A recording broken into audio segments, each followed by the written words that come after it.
One of the reasons I keep returning to the topic of earth changes is because it is probably the most, if not one of the most important topics of discussion.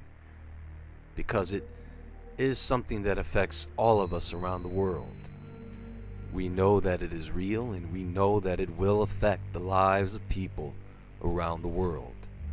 And in the process, these changes will take lives.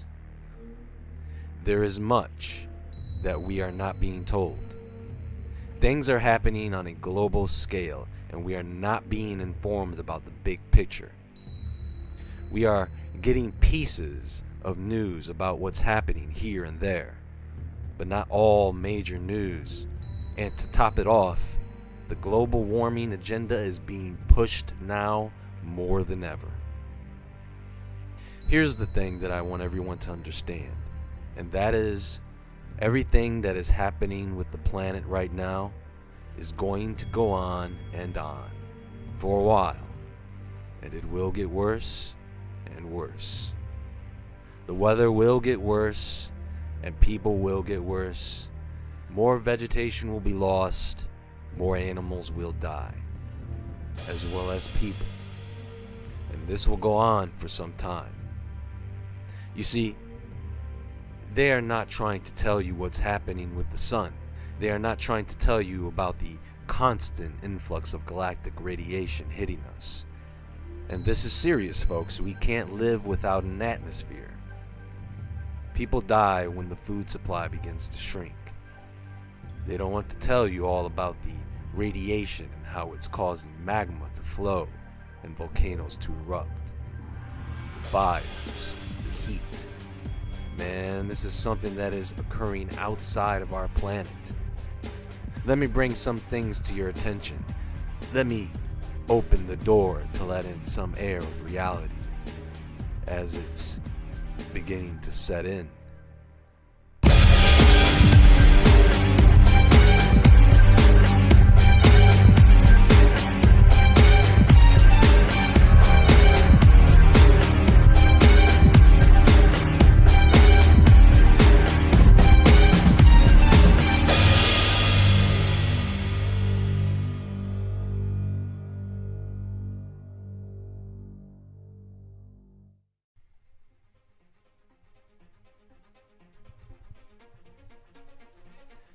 You know, when you have a collaboration of efforts from several government bodies, when they spend money on things like space exploration, when they put money into places like CERN for the study of particle physics, both of which were established around the same time period, do you ever wonder what was the real nudge to get them to start these things up and never stop?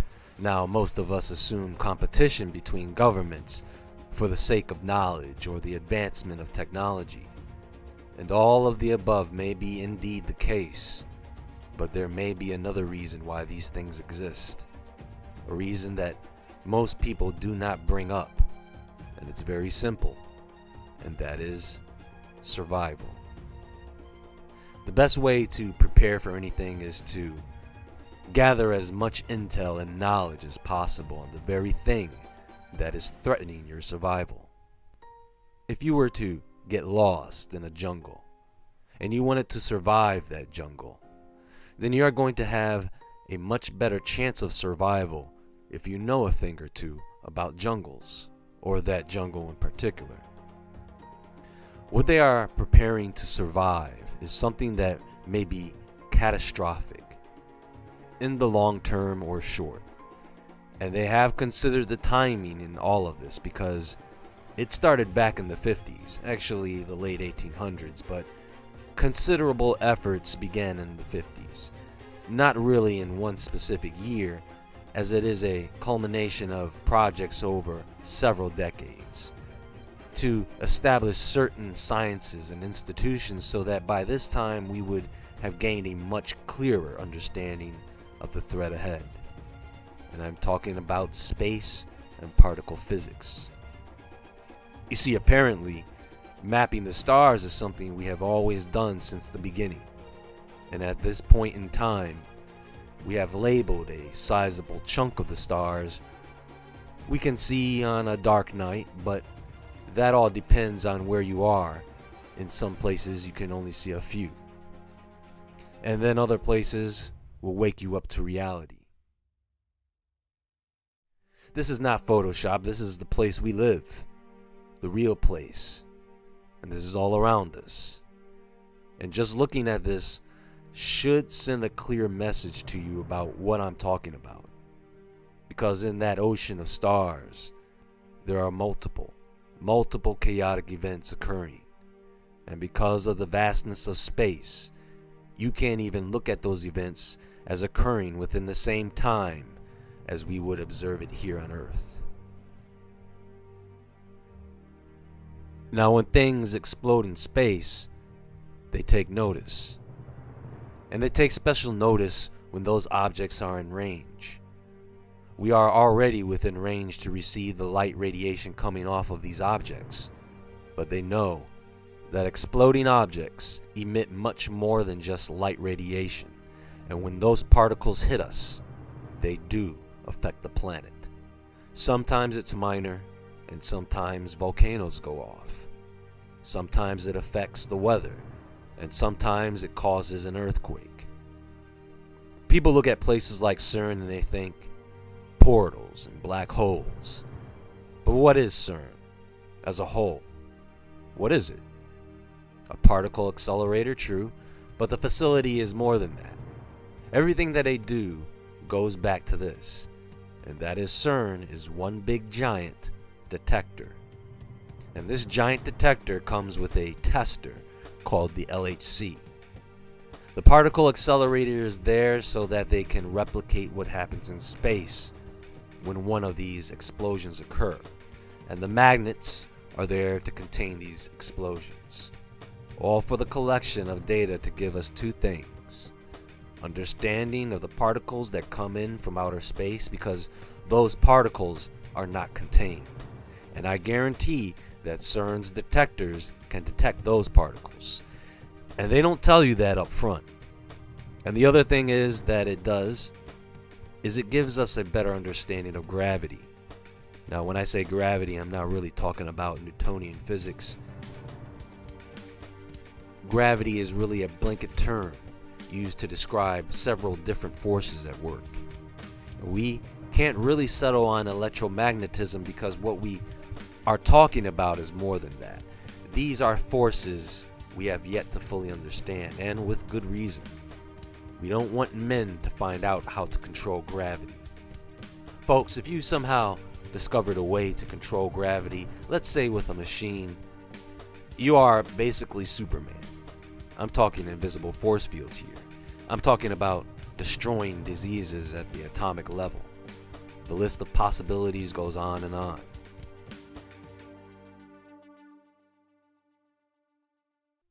But understand, everyone, that controlling and manipulating gravity, they truly want to know how, because they are threatened not really by the changes in climate. That is not what scares them the most. You want to know what scares them?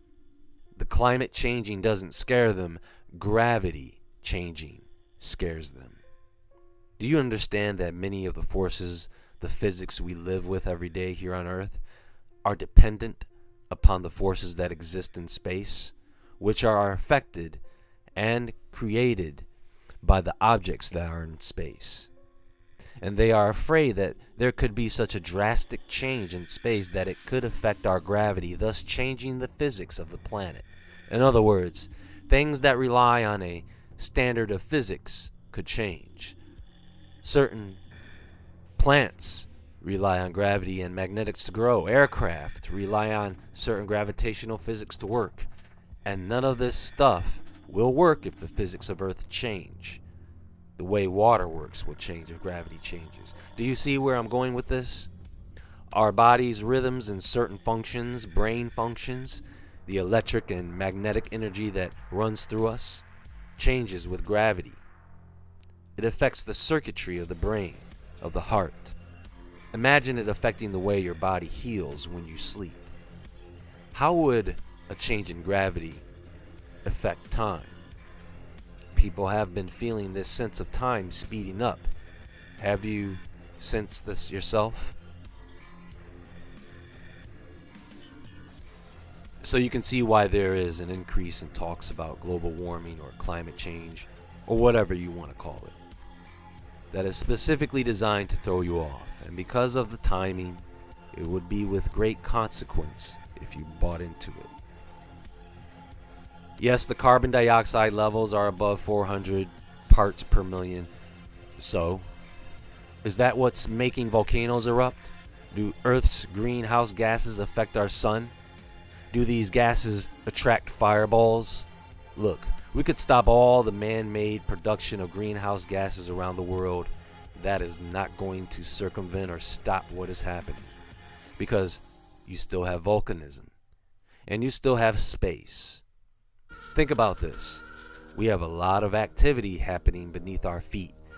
And we also have a lot of activity happening in the skies and beyond. And we are in between all that. And there are three things that protect us from all that chaos: the ground we walk on, the atmosphere, and God. July of this year, 2019, was the hottest summer month on record. Since we've been keeping records on this, and not only was July the hottest summer month, but September of this year was also the hottest autumn month on record. North America has been getting forest fires, South America has forest fires, Australia has forest fires, even Russia, and Siberia of all places. Is that normal? Permafrost melting in Arctic regions isn't normal. And all we hear is climate change. Well, it's not just the Earth. The entire solar system is going through changes. And as far as I know, there ain't no people on them other planets.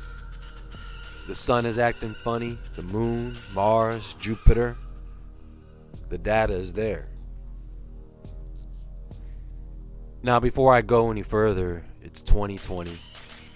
And I want to wish you all a happy and safe New Year. And I'm telling you right now, from day one, please consider getting yourselves in the best shape possible physically and mentally. And most importantly, spiritually.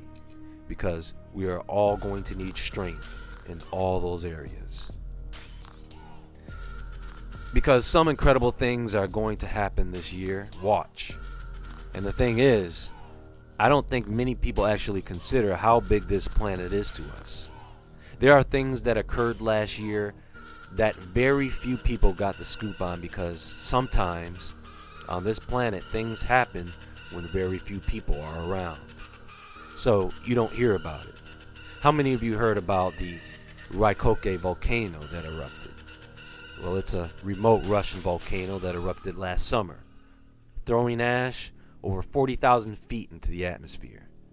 Now, it only affected air travel because it was so far out, but it is a clear example of how we think that the only volcanoes erupting right now are the ones they tell us about. And that really gives people a false sense of the level we are at right now with this. There are volcanoes inland in places you don't know that they're there. How's that supervolcano that's brewing underneath New England doing? White Island just blew its top, and they had the balls to say it came without warning. No, they just didn't say anything to anybody. And this is where we are headed. They are going to stop giving us warnings. Not like they gave us many to begin with, but you get the point. And it's going to be where, unless you are a seismologist or meteorologist, you're going to have a hard time seeing what's coming.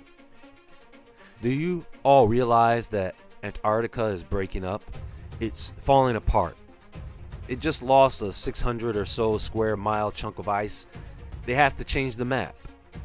Every year, the Earth's magnetic north moves a good 30 to 40 miles towards Siberia. And you should be able to put that into perspective when you think about how far 30 to 40 miles down the road is. The Earth's spin axis is moved, the wobble is off. And they blame that on us, by the way. Funny, right? Does everyone understand that people are witnessing split-screen skies these days? They are going to use all of these things to push climate change to the best of their ability. Watch for what happens this year. Be cautious. Keep your eyes and ears open for what's happening with the planet specifically. Yeah, I know the president schmesident. The Earth is what you need to be paying attention to this year. Take notice of new structures they want to build. Look out for new terraforming efforts, as well as efforts to launch some new technologies into space. We are going to have to start to become more and more independent with this because relying on the authorities, the news to give us heads up on these matters, that's disappearing. It's going to come down to us knowing and understanding what we see in front of us.